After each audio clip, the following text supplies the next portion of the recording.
வள்ளியூர் அருகே அரசு பேருந்தை சிறைப்பிடித்து பொதுமக்கள் நடத்திய போராட்டம் குறித்த விரிவான செய்தி.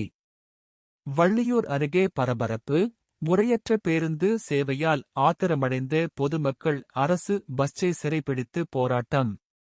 வள்ளியூர் அருகே முறையற்ற பேருந்து சேவையை கண்டித்தும் பேருந்துகளை சீராக இயக்க வலியுறுத்தியும் அரசு டவுன் பஸ்ஸை சிறைப்பிடித்து பொதுமக்கள் திடீர் போராட்டத்தில் ஈடுபட்டதால் பெரும் பரபரப்பு ஏற்பட்டது.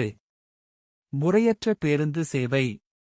திருநெல்வேலி மாவட்டம் வள்ளியூர் அரசு போக்குவரத்து கழக பணிமனையில் இருந்து 18G என்ற எண் கொண்ட அரசு டவுன் பஸ் இயக்கப்பட்டு வருகிறது.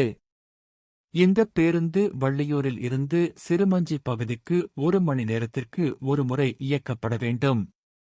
ஆனால் கடந்த சில நாட்களாக இந்த பேருந்து முறையான நேரத்திற்கு இயக்கப்படாமல் குளறுபடியாக இயக்கப்பட்டு வந்ததாக கூறப்படுகிறது. மாணவர்கள் மற்றும் பொதுமக்கள் அவதி. பேருந்து சேவை சீராக இல்லாததால் காலையிலும் மாலையிலும் பள்ளி மற்றும் கல்லூரிகளுக்கு செல்லும் மாணவிகள் கடும் சிரமத்திற்கு உள்ளாகி வந்தனர். மேலும் வேலைக்குச் செல்லும் பொதுமக்களும் உரிய நேரத்திற்கு பணிக்குச் செல்ல முடியாமல் தவித்து வந்தனர். இதுகுறித்து போக்குவரத்து அதிகாரிகளிடம் பலமுறை முறையிட்டும் எவ்வித நடவடிக்கையும் எடுக்கப்படவில்லை என தெரிகிறது. பேருந்து சிறைப்பிடிப்பு. இந்நிலையில் நேற்று மாலை 5:30 மணி அளவில் சிறுமஞ்சி பகுதிக்கு செல்ல வேண்டிய அரசு டவுன் பஸ் நீண்ட நேரம் தாமதமாக வந்ததால் ஆத்திரமடைந்த அப்பகுதி பொதுமக்கள் மற்றும் பயணிகள் ஒன்று கூடி அந்த பேருந்தை சிறைப்பிடித்தனர். இதனால் அங்கு போக்குவரத்து பாதிக்கப்பட்டு பரபரப்பான சூழல் நிலவியது. அதிகாரிகள் பேச்சுவார்த்தை.